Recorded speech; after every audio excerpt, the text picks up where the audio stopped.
Hello and welcome to your in-depth weekly horoscope for week commencing the 8th of March for the Sun or the Ascendant. If you've yet to subscribe to my channel, I'd be honoured if you did so now.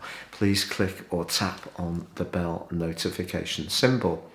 Also, if you'd like to have a one-to-one personal consultation with me, please see the link below and check out my testimonials. And also, if you'd like to ascend above the Zodiac sign astrology and embrace more serious astrology, you can do so in a very affordable way by checking out my reports. You can get 30% off a year's forecast and a character analysis combination. And again, please see the link below, all based on your time, date and place of birth. Hello Cancer and welcome to your in-depth weekly horoscope for week commencing the 8th of March. This week begins with Mercury and Jupiter. The planets, when joined so tightly together as this, can bring a real uplift, a sense of bounce and buoyancy around the area or the house position that they're connected in for each zodiac sign. So for you, they're connected in house 8. And house 8 is very much about where we're very closely invested. It can be in a romantic context, can be business, can be around property, and it can be around things like insurances, policies, inheritances, payouts, all this kind of stuff, perhaps to do with a pension. And something was happening last week, and you may get really good news as this week begins. So I really hope you do. Now also this week, there's a magical set of influences in house 9 for you. House 9 is about exploration, adventure, change. It can be about connections to overseas. It can be about borders. It can also be about higher thinking. And 9th house is more about a spiritual dimension. The 3rd house is about everyday communication. So the 9th house would rule philosophy and history and so forth. But because the 9th house is activated by your sister sign of Pisces, if the Sun was here, that would be very influential. But this week we also have Venus and Neptune, and crucially by Saturday's new moon, the moon too. So having that cluster of energy for you all together throughout this week is really very opportune.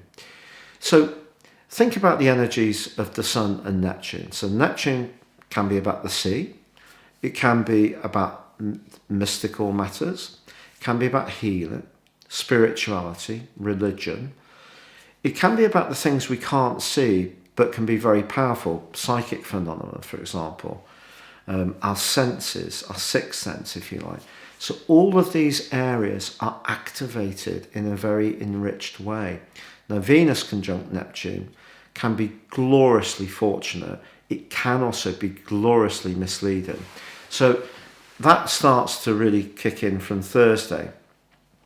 I'll just tell you a little bit about that. So if you have a connection with someone where Venus and Neptune are in a trine or a sextile, you met someone for the first time, that would be very fortuitous for that relationship.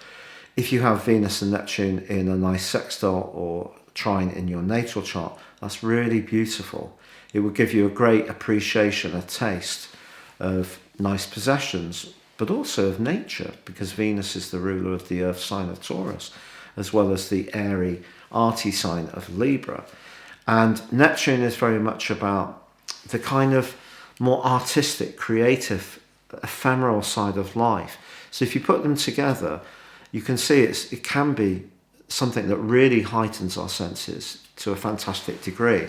So if you are looking, for example, at overseas holiday destinations, and because of COVID, it's not been possible to travel in the way you would like, I think you could really trip in the light fantastic in where you'd like to go. And it could be that somewhere that has a greater sense of natural connection, somewhere that's not so commercially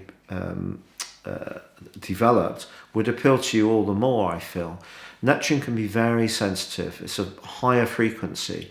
And Venus is about what we desire. The 9th house is about change.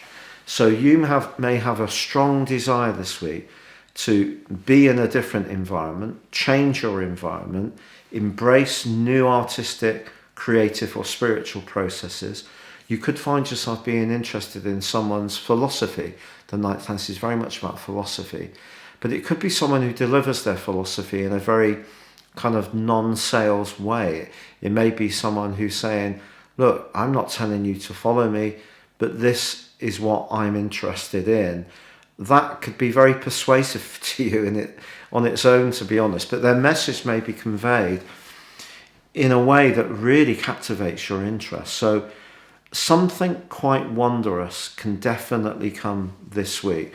And then at the end of the week, because Pluto, the planet of change and transformation, and let's be honest about it, power, Pluto can be good, but it can be really rough. That's been causing some real problems since 2008 for Cancer people, because it's been in your opposite sign. So there's probably been a lot of politics around relationships during that time. But on this new moon, which emerges on Saturday, it forges a sextile, an enabling 60-degree angle to that glorious stellium of energy in Pisces. So that side of you that likes to embrace sensitivity, that likes to be in nature, that likes to flow, likes peace and tranquility, but also wants to grow and can be very brave, because Cancer people can be very brave, and can be a leader, because you can definitely be a leader, and with a key connection, or some kind of collaborative or cooperative connection to somebody else in a way that you can jointly grow or change, could be very, very helpful indeed. Whether this is around an interest, a business idea that you have, whether it's about just having a friend to go on holiday with later in the year, when we hope that becomes possible. But you could be very compelled to be in nature, and most certainly by a river or a lake or a retreat, or most certainly by the sea, because of course we have Neptune with his fork there, willing you to turn up and enjoy and savour. And I hope wherever you are that, if not possible immediately, will soon be possible over the next month. The new moon manifests over the following month. And by the end of this month, something really, really wonderful is coming through for you in your situation. For now, stay safe, take care, and goodbye.